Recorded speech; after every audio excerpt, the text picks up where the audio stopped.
आफताब ने किए मोहब्बत के 35 टुकड़े। आफताब ने फ्रिज में छुपाया सब, जंगल में फेंक दिए 35 टुकड़े। मोहब्बत का ऐसा अंत ना आपने देखा होगा न सुना होगा। एक हत्या की कहानी ऐसी कि जिसकी चर्चा पूरे हिंदुस्तान में है। माँ ने रोका, पिता ने रोका और भाई ने भी टोका, लेकिन वह जिसे चाहती थी, जिससे प्यार करती थी, उसी के साथ रहना उसने पसंद किया। और फिर उसी प्रेमी ने उस लड़की के 35 टुकड़े किए और 18 दिन तक लगातार एक एक टुकड़ा जंगल में फेंकता रहा। न्यू अप्सरा ज्वेलर्स 63 सालों से आपकी सेवा में समर्पित। हमारे यहाँ आपको मिलेगी हीरे, सोने, चांदी के आभूषणों की आकर्षक श्रृंखला। तो पता याद रखें, न्यू अप्सरा ज्वेलर्स, परकोटा तिराहा, सागर, मध्य प्रदेश। कौन है लड़की और कौन है यह जालिम हत्यारा, हम सिलसिलेवार इस कहानी को आपको सुनाते हैं। महाराष्ट्र के पालघर में अपने भाई, माँ बाप, विकास बोलकर के साथ रहने वाली 24 साल की लड़की श्रद्धा नौकरी की तलाश में 2018 में पालघर से मुंबई आई और मलाड के एक कॉल सेंटर में नौकरी करने लगी। उसकी इसी कॉल सेंटर में नौकरी करने वाले आफताब अमीन पूना वाले से दोस्ती हो गई।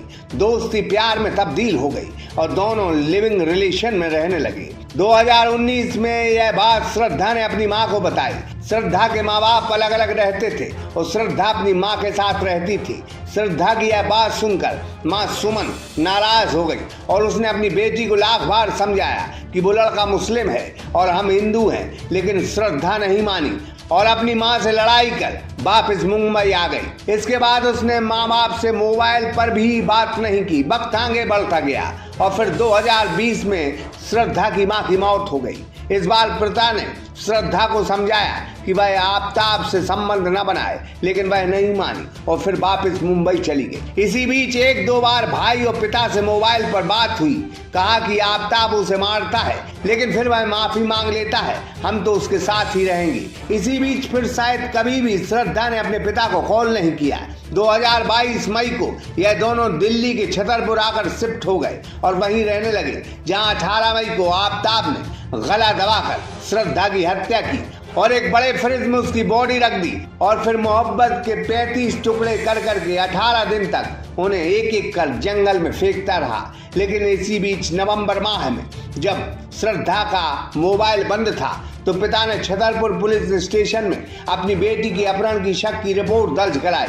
लिहाजा पुलिस ने जब आफताब से पूछताछ की तो उसने हत्या करना कबूल लिया और यह सारी बातें उसने पुलिस को बताई हैं। आफताब ने पुलिस को बताया कि श्रद्धा शादी की जिद पर अड़ी थी, इसी बीच हमने उसकी हत्या कर दी। लेकिन इस हत्याकांड से एक बात तय होती है कि अगर माँ बाप किसी लड़के से बात करने या शादी करने से मना करें तो कुछ पल के लिए अपने माँ बाप की बात पर गौर करना चाहिए, नहीं तो हश्र बुरा होता है।